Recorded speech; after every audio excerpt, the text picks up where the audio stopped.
This ailing 7-year-old boy, whom we shall call Joshua, bears a lot of pain as a result of his affliction. His mother says he can hardly eat. She says it's like his teeth are falling out.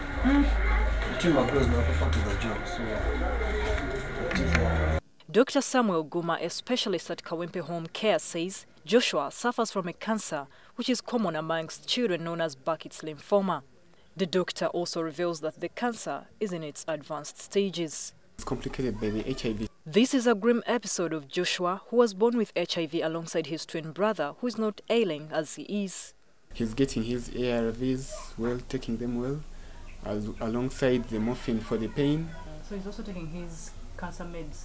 Yes. The cancer meds are given intravenously through the vein, and they are given appointments in Mulago. Joshua had been rushed to Kawempe Home Care after his neighbor got concerned about Joshua's plight. We need to care for his the tumor, the pain, and all the physical problems that he has, the discharge, the bleeding and everything.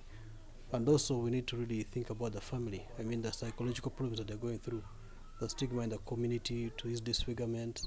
Such treatment is what is termed as palliative care. Joshua's ailment underpins a growing trend of cancer amongst HIV-positive patients. HIV positivity makes it even worse and difficult to treat. 27-year-old Peter is battling Kaposi sarcoma, a cancer which is common amongst HIV/AIDS patients. It was earlier on this year that Peter learned of his plight. From home, I came to this home care. I was on the verge of death. Basically swelling of his abdomen and also fluid in his chest as a result of the cancer. And what we've done is we've been draining the fluid from parts of his body, put him on medication that can remove the fluid, and also medication to control his pain. His mother, who is also HIV positive, has also been getting treatment and counseling from Kawempe Home Care, which is funded by the Infectious Diseases Institute, Centers for Disease Control and Prevention, Hope for Children International, and the Ministry of Health. Though the country doesn't have a policy on palliative care, the Ministry of Health recognizes it as an integral part of treatment. It is included as part of the minimum health care package. Access to treatment for malaria is essential. So even access for palliative care interventions is essential. According to Dr. Dungu, a specialist in blood medicine at Mulago Hospital, diseases that are life-threatening like cancer, HIV&AIDS, end-stage kidney disease and heart disease can be treated with palliative care. But the lethal strain of cancer and HIV poses a monumental challenge. When someone comes in and they say, we can no longer give you chemotherapy, or we can no longer give you radiation therapy, it means you've achieved what your body can take. And then we look at other interventions, particularly palliative care. Kawempe Home Care is amongst the few centers that offers palliative care in the country. We've been able to provide the service and train people throughout the country, and we've been to over 60 districts already, where we train health workers and non-health workers so that they are able to offer this service. Uganda is the only country that allows untrained medical workers to prescribe medicines that are used in palliative care. Jalia Namboze is amongst the volunteers who treats patients.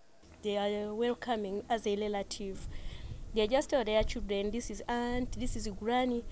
She often meets challenges, especially in homes where patients don't have caretakers. You turn the mattress to take the mattress outside for the sunshine. You find all the tablets down the mattress. So these people, they need care and the counseling ongoing. Palliative care is not only restricted to getting medicines from the hospitals or home care facilities. It involves even stretching as far as going to these patients' homes and showing them that there's someone out there who cares.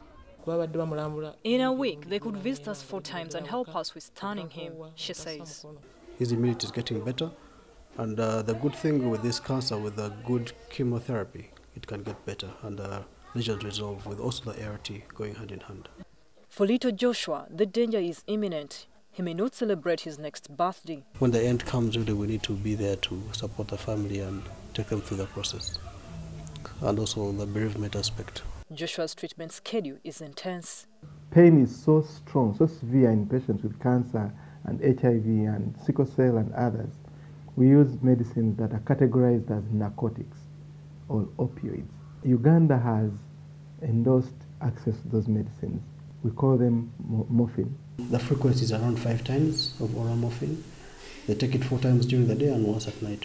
Palliative care, like in Peter's case, is not restricted to patients who are terminally ill. Quick facts about palliative care, according to WHO: it provides relief from pain and other distressing symptoms. It affirms life and regards dying as a normal process, and it intends neither to hasten or postpone death. Also, it may positively influence the course of illness. Because you've controlled all the suffering, they're able to take their medicines, they're able to live without, spending sleepless nights. Dr. Dungu often plays music for his patients. We encourage special lights sometimes, people watching movies if they want. Those are other non-medicinal interventions. Palliative care has been integrated in the treatment manual of the Uganda Cancer Institute, Makerere and Mulago hospitals. When a patient is terminally ill, palliative care ensures that he or she bears less pain and a dignified death. Florence, NTV.